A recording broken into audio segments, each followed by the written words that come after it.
Velkommen alle sammen. Idol worship, a central part of many pagan religions and something strictly forbidden in many monotheistic religions. Idol worship is one of the worst sins, actually, previous in history, and even in some places in the world today you can still be killed for worshipping idols or little statues of so-called false gods just like these. We too had a culture of idol worship in the Norse and Germanic native pagan religion, although it was quite different and less prominent than in Greek or Roman or Hindu religion, for example. But in this video I'm going over all the sources and the archaeological finds, because we definitely see a lot of modern pagans getting it a little bit wrong. First of all, although we have examples of idol worship from the Viking Age, it's important to remember that we specifically find a source about the Germanic tribes from 1,000 years before that time of the Viking Age, where they descend from, and it says specifically there that they did not worship idols, like the Romans and Greeks did, for example. And the Greeks and Romans were amazed to learn that all the Germanic tribes did not confine their gods to statues or temples, but the gods of the Germanic peoples were very much a part of the nature around them. So textbook animism. And the Romans and Greeks were, of course, this way too, but they would have been so maybe 1,000 years before this account in the 1st century. As were every other people in the world. If we go back far enough, we were all animism. If we go back to all of our roots, the most primitive root ancestral cultures, you will not find any statues of gods or idol worship. You might find figurines, you definitely find artwork of something that remembers humans, but we don't specifically find clear evidence of idol worship and gods, manifested into these human-like things. Very, very important. For me, I do try to stick to the original, most primal beliefs of our ancestors, and not the polytheized Viking Age religion where we have the most sources from. But yes, I definitely do use some idols and have some good experience with them, and I like them, and many others find it very, very useful and helpful to have a statue of Odin around instead of just worshipping somewhere out in nature, for example, hoping that Odin will come to you. Don't worry, there are some sources for all that, and I'm going to go over, but important to understand exactly why idols were constructed and why they were worshipped by humans, because it's not what you think. A lot of people get this completely wrong. And we actually have many Greek and Roman sources that go into great detail about this in their philosophical discussions from more than 2,000 years ago. Cicero, in The Nature of the Gods, one of the points that he speaks about is that the idea that statues and temples are kind of symbols or reminders of the gods, meant to focus the worshipper's mind on the divine. The physical representations are not gods themselves, but they are said to be tools aiding in worship. So, in summary, we are not actually worshipping the idols, and this idol is not even the god itself. It's just a manifestation of the god that we are using in order to focus our mind on the god that is manifested in, like whatever that statue may be. Plutarch said something similar in a few of his works. He suggests that images and statues of the gods help elevate the mind to the contemplation of the divine. In his view, statues are not divine themselves, but they serve as a medium through which the divine can be approached through our own mind. Neoplatonism has a similar view, originating from Plato in ancient Greece, but it was quite influential in the Roman world, and they often emphasize the transcendence of the divine beyond physical form, and they would argue that physical statues were symbols or aids in contemplation, helping the devotee, the religious practitioner or whatever, focus on that immaterial and perfect forms that the gods represent. So again, we are not worshipping these gods, these statues. This is just a way to connect to the energy or whatever that god represents. And there are two following quotes here that every single pagan needs to hear, especially the ones who get pissed off at me when I say the myths are metaphors and that our gods are symbolic. They represent various aspects of the universe, nature, our own body and spirit. The gods are not some superhero Marvel characters. Guess why? because the gods are not humans, they are gods. Okay, we are humans, so we made them into human form. We gave them arms and legs and beards, or whatever else we want, and we make the myths in order to explain the nature of the gods and whatever it is they represent and whatever that divine energy is. This is perfectly stated in many, many ancient philosophies going back long before the Viking Age. Here you have one by Xenophontus. If cattle, horses, or lions had hands and were able to draw with their feet and produce the works which men do, horses would draw the forms of their gods like horses, cattle like cattle, and they would make the gods' bodies the same shape of their own. Men create the gods in their own image. Another one, Aristotle, one of the greatest minds ever. Men create gods after their own image, not only with regard to their form, but also regard to their mode of life. So these are all some of the greatest philosophies and explanations of these quotes that I went over on pagan religion that are ever written down in history. I recommend everyone check a few of those sources out. I will link them below, because we simply... We have to draw from the Greek and Roman sources on that, because we don't have Norse ones that go into that kind of detail and explanation like they do in ancient Rome or Greece. But that is the same. At the roots of them all, it's the same religion, essentially. They're just separated by a couple thousand years, give or take, as to how far they evolved and their evolution in the practice and beliefs. So moving on to the Norse sources, we will first go over the archaeology. Of course, we don't have any life-size statues of the gods like we do in ancient Greece and Rome. The statues of the Norse gods would have been made of wood, mostly, and they would have been destroyed immediately after Christianity came in and took power. So we don't have any still existing statues of Norse gods like that, like the Greeks and Romans do, like you see from these videos here.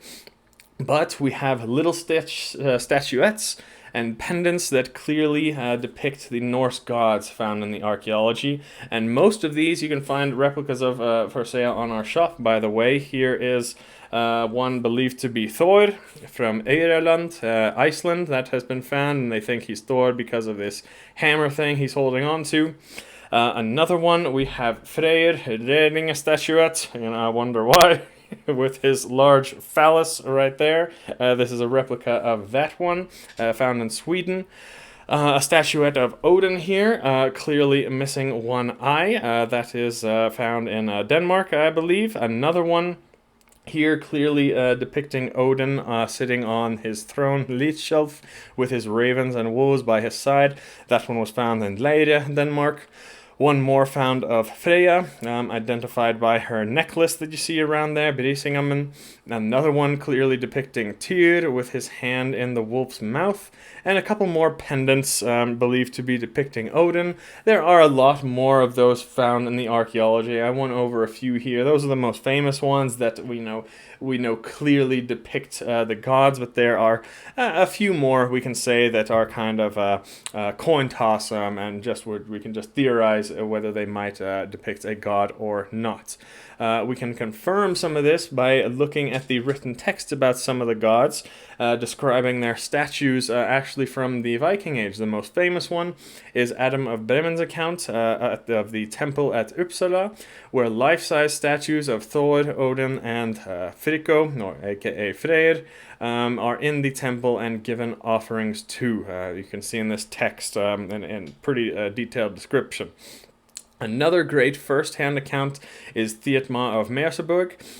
He spoke about the temple at Leyre, Denmark. A statue of the god is not mentioned in his text, but that is the very same place where the Leyre statuette of Odin was found, so reasonable to think that there was maybe a life-size statue at Leyre at one point resembling this. Another comes in a tale called Ögmundar þáttr dytts, where a large statue of Freyr is transported from village to village, and he was even able to speak in this saga. Another notable mention comes in Håkon the Good saga. There was a great blot, a great sacrifice where toasts were made to Odin, Njord, and Freyr. They don't mention any statues or idols in that text, but I think there probably was, because this was the area of Norway and Trondheim and the west of Norway that was said to be the most religious, and where many other statues and temples were. Another one in the saga of Olav Tryggvasson, a statue of Thor is mentioned at the pagan temple of Møre, where the Christian king Olav Tryggvasson came to visit, and he said he was going to learn about the pagan beliefs there, and they wanted, show me pagans, show me your temple, I want to learn about you, but instead the Christian king Olav destroys the statue of Thor, and his men burn down the temple. A similar account comes in Olav's saga Helga. King Olav, the saint, again a Christian king of Norway, came to the people of Gudbrandsdal to basically force them to Christianize with war. The people there were strong, though, and Olav did not want to fight them, so he set up a trick. He decided they should show each other's gods to see which one was more powerful. The next morning, the people of Gudbrandsdal brought out their statue of their god, and Olav distracted everybody and said, "Look, over the mountain there, Jesus is coming out," as soon as the sun rises over the mountain. And while the people all turned away, Olav's men sneakily smashed the statue of the pagan god at Gudbrandsdal, and they all thought that Jesus destroyed their god's statue, so they agreed to convert to Christianity after that. We actually don't know who that god was in that statue. It's not mentioned. It's said it resembles Thor, but it's not Thor himself, but there's a very great description of it here. Let me know if you guys have any thoughts about who that god is that they are talking about. So that's about all the sources on statues of gods. It seems that they were probably not that common. I think I went over all of them there. There's only mentions of 6, 7 statues all around Scandinavia during the Vikings age. Of course, there were more. But we absolutely can't forget, sometimes no statue is there, but a specific area or altar would be dedicated to the god. A great example is Donner's Oak, the most famous before the Viking Age, during the Saxon Wars, when the Christian king Saint Boniface was said to cut down the sacred tree of the Saxons, and it was a tree of Thor, that is Donner's Oak. Another comes in the Eyrbyggja saga. There was a stone where sacrifices were made, and it was referred to as Thor's stone, which was surrounded by a doom ring, as it is called, and there were probably many, many of these all over Scandinavia, kind of stone circles they might be, or specific altars, or sacred groves, sacred places in nature dedicated to the various gods, and that is the best thing to do, in my opinion, to find a sacred place like that. Statues are great, but at the end of the day, there are sacred places in nature that the gods definitely are said to preside over. It's better to find one of these sacred places than any kind of statue that you can find or build.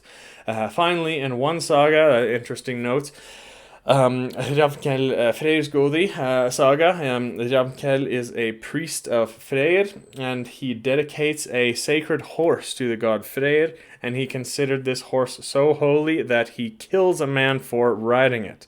Just a notable mention. I thought I would include that. Not exactly statue, but saying you can really, in some way, whatever that method may be, you can designate any kind of item in nature, statue, or even a horse to be dedicated to a god. So that's all I've got for you guys today. Hope that helps. If there's anything I want you to take from these sources, it's that statues are not the images of the gods. They are the images that we manifest the gods into. That is our manifestation, our creation of the god, and what we think they would look like personified. Also, these statues and symbols are not necessarily a symbol or invocation of the god, but it is just a tool in order to get our minds to focus on that during meditation or worship or ritual, any kind of religious practices like that. And finally, remember that idols and idol worship is actually not part of our oldest and most primal native religion. Us Germanic peoples, as little as 2,000 years ago or less, specifically at that time, did not confine their gods to statues or temples, as I have mentioned. They reside in various parts of nature, and it's much better to locate those places if you can and actually get out in nature and experience these things. So that's all for today. Hope that helps. Vi ses nästa gång.